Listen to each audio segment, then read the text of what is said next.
Many of us just think that transnational repression is probably the kidnapping attempt or assassination attempts. These are some of the forms we have seen recently. But I think transnational repression is much more than that when we talk about it. It's also stalking people, hacking, physical assaults. Your families were persecuted back home, your assets were seized. When you visited the country of your origin, there were false cases of sedition against you.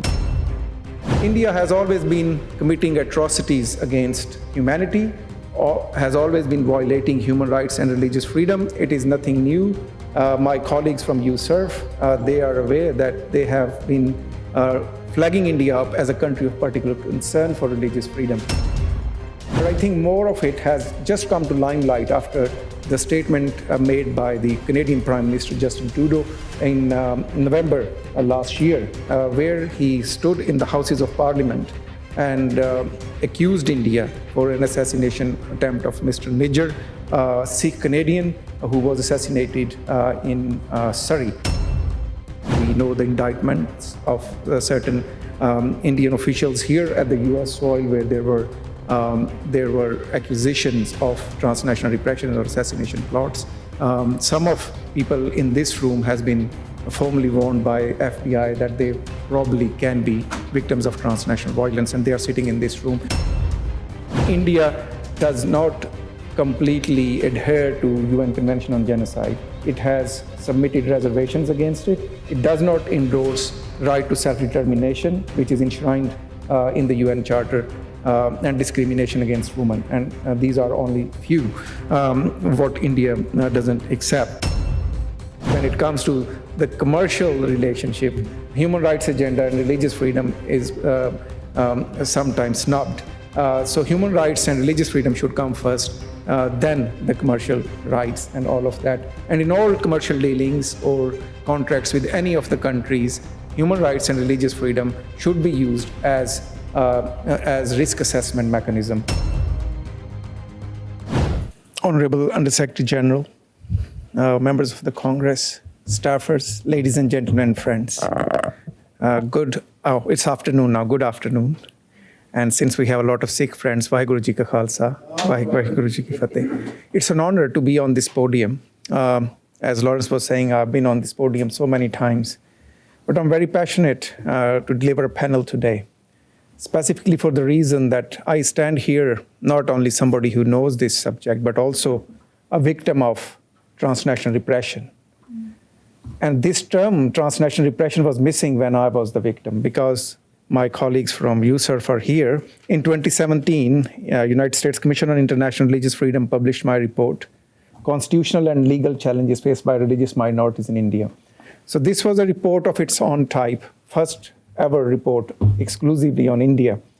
And then I didn't know at that time that what was the appropriate term, everything which constitutes transnational repression.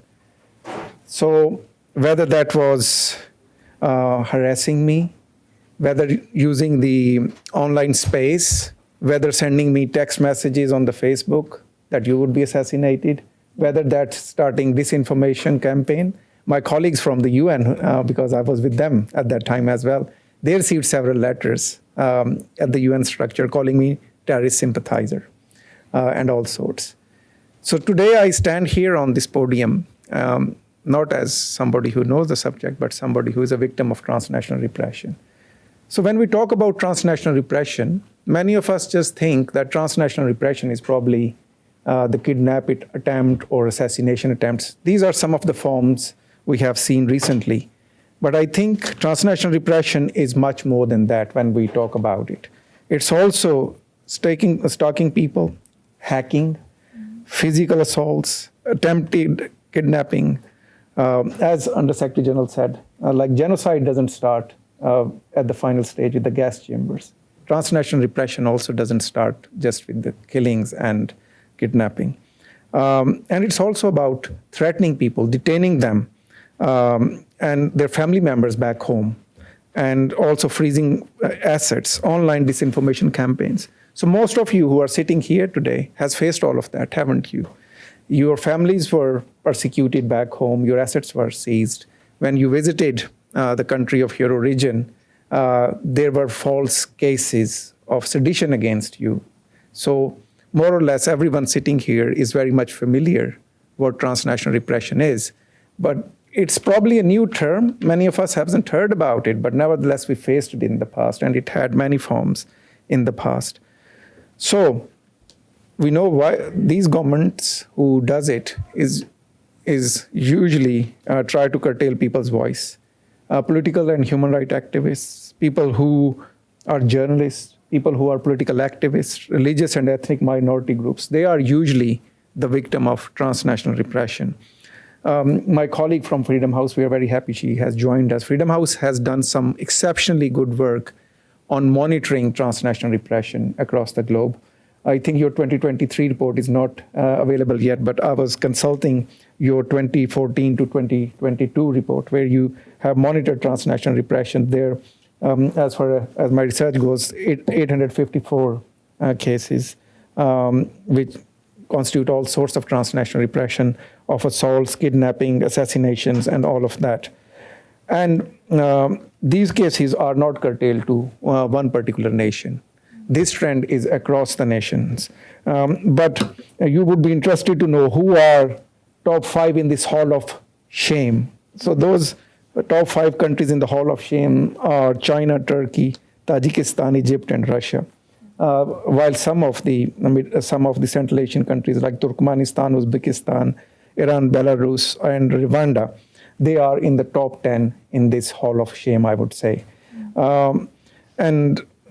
We must commend the work of Freedom House for monitoring this and consistently looking at it. When we talk about transnational repression, many of you would have remembered, it's a very old problem. In 1976, when I wasn't actually born, there was a famous attack here of Marcos Orlando in DC, where he was assassinated on the US soil at the US Capitol. And obviously, many of you, it would still be in your memory, the assassination of Jamal Khashoggi by Saudi Arabia in Istanbul. So it is not something new, but it is obviously it is now coming in the limelight. We talk about transnational repression. My colleague from Freedom House would be talking about Russia. Today, I would like to curtail my presentation to 2 countries, which is China and India. So that will be my focus. As we are aware that Chinese transnational repression has been a cause of concern for the international structure for years. Specifically in this House, there are pieces of legislation which specifically dealt with Chinese transnational repression. We had congressional briefings in 2016, 2017 as well, when we were flagging up the issues of Uyghur Muslims in China. They are one of the most persecuted religious community or minority in China, and China has been using all sorts of transnational repression against them.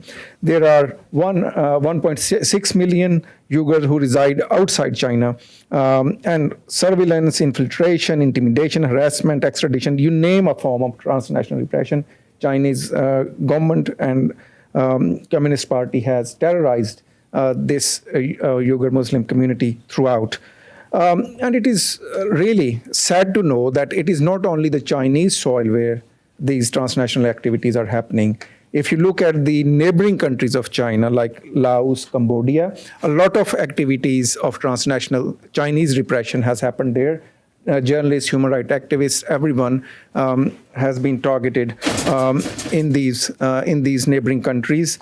Now, obviously, that is a cause of concern, and we are very happy that we had several congressional briefings and committee hearings here at the Hill.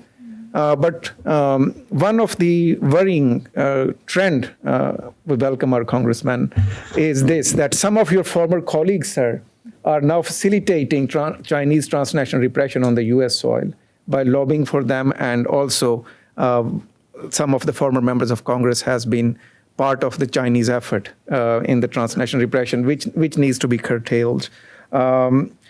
Sorry, upon your arrival, I have made a very bold statement, but that is the situation today. When it comes to India's transnational repression, India has always been committing atrocities against humanity, or has always been violating human rights and religious freedom. It is nothing new. My colleagues from USERF, they are aware that they have been flagging India up as a country of particular concern for religious freedom. There is nothing new when it comes to India's transnational repression. But I think more of it has just come to limelight after the statement made by the Canadian Prime Minister Justin Trudeau in November last year, where he stood in the Houses of Parliament and accused India for an assassination attempt of Mr. Nijjar, a Sikh Canadian who was assassinated in Surrey. I know the gentleman personally. I happened to meet him. He was such a peaceful human rights activist, but obviously he was assassinated. That created diplomatic chaos between India and Canada. And then obviously we know the indictments of certain Indian officials here at the US soil, where there were accusations of transnational repression or assassination plots. Some of people in this room has been formally warned by FBI that they probably can be victims of transnational violence, and they are sitting in this room. So India's transnational repression is not new. And it is not only curtailed to the Sikh community. Anybody who talks about human rights or religious freedom, they have faced it. As many of you would remember, that last year when Mr. Modi visited United States, he was asked a question by a Wall Street journalist, Cheema. So we have seen an online hate campaign against Cheema, and also a campaign targeting Wall Street Journal, boycotting it and all sorts. And in 2020, Brussels-based, obviously in the Europe-based NGO, discovered many fake media websites and a lot of content which was being produced to promote fake news. And all that was based in Delhi. Also, we are aware that, Madam Undersecretary General, you should note that India does not completely adhere to UN Convention on Genocide. It has submitted reservations against it. It does not endorse right to self-determination, which is enshrined in the UN Charter, and discrimination against women. And these are only few what India doesn't accept. It's very heartening to see that US is taking these matters very serious, and more attention is being paid to it. We would request the Congress that all the legislation and all the gaps within the current legislation to curtail the transnational repression should be looked at, and legislation should be passed to control the transnational repression. And also, obviously there is an advisory body and monitoring body here, which is very heartening. But I think one of the things which needs to see is that entities which are linked to these authoritarian regimes elsewhere and who are funded by them, that funding stream by any governments abroad who are authoritarian government should be watched very carefully. We would also like to request that USERF has consistently been flagging up certain countries as country of particular concern. But I think when it comes to the commercial relationship, human rights agenda and religious freedom is sometimes snubbed. So human rights and religious freedom should come first, then the commercial rights and all of that. And in all commercial dealings or contracts with any of the countries, human rights and religious freedom should be used as risk assessment mechanism. And we would request from the United Nations today formally, which I have done personally on many occasions, that here the legislatures of California, the legislature of Pennsylvania, the legislature of New Jersey, and Texas has declared anti-Sikh violence of 1984 to 1995 as Sikh genocide. We would like that recognition in some way or form within the United Nations structures. I could have said a lot, but since we have honorable congressmen here, I would curtail my remarks here, and if there will be any question, we'll be happy to respond at the end of the panel. Thank you.